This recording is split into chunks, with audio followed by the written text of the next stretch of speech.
আসসালামু আলাইকুম এসএসসি ২৬ ব্যাচের শিক্ষার্থীরা।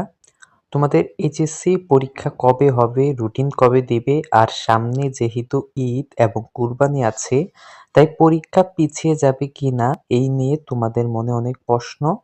আজকের ভিডিওতে আমরা শিক্ষা মন্ত্রণালয়ের সর্বশেষ আপডেট এবং সর্বোচ্চ তারিখ নিয়ে কথা বলবো।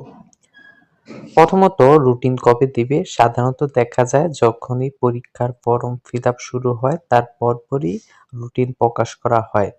যতটুকু শোনা যাচ্ছে বোর্ড রুটিন নিয়ে কাজ করছে, ধারণা করা হচ্ছে ঈদের আগে তোমরা তোমাদের কাঙ্ক্ষিত রুটিনটি পেয়ে যেতে পারো। তবে যদি কোনো কারণে দেরি হয় তবে ঈদের পরপরই এটি প্রকাশ করা হবে। নেক্সট হচ্ছে পরীক্ষা কবে শুরু হতে পারে? সবচেয়ে গুরুত্বপূর্ণ প্রশ্ন, পরীক্ষা কবে? বর্তমানে যে পরিস্থিতি তাতে পরীক্ষা খুব বেশি পিছানোর সুযোগ নেই।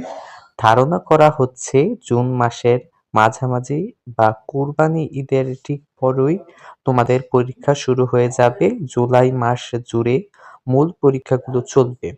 যদি যদি কোনো বড় ধরনের প্রাকৃতিক দুর্যোগ না ঘটে তবে জুনেই যুদ্ধের প্রস্তুতি শুরু করে দাও। নেক্সট হচ্ছে ভৌত শিক্ষামন্ত্রীর আপডেট। বর্তমান শিক্ষামন্ত্রী বেশ সক্রিয় এবং তিনি নিয়মমাফিক সব কাজ শেষ করতে চাচ্ছেন। এমনকি শোনা যাচ্ছে আগামী বছর থেকে মাধ্যমিক ও উচ্চ মাধ্যমিক বোর্ড আলাদা করার কাজও চলছে। তাই সবকিছুর জন্য মানসিকভাবে প্রস্তুত থাকা জরুরি। তোমাদের জন্য আমার কাছে একটা পরামর্শ থাকবে যে আমার পক্ষ থেকে একটা পরামর্শ থাকবে, সেটা হচ্ছে শেষে একটাই কথা বলবো, শোনা কথায় কান না দিয়ে মেইন বইয়ের উপর ফোকাস করো। মুখস্থ বিদ্যা বা শুধু শর্ট সাজেশন ফলো করলে পরীক্ষায় বিপদে পড়তে পারো। তাই এখন থেকেই গোছানো প্রস্তুতি নাও। ভিডিওটা ভালো লাগলে বন্ধুদের সাথে শেয়ার করো। সবার জন্য শুভকামনা। আল্লাহ হাফেজ।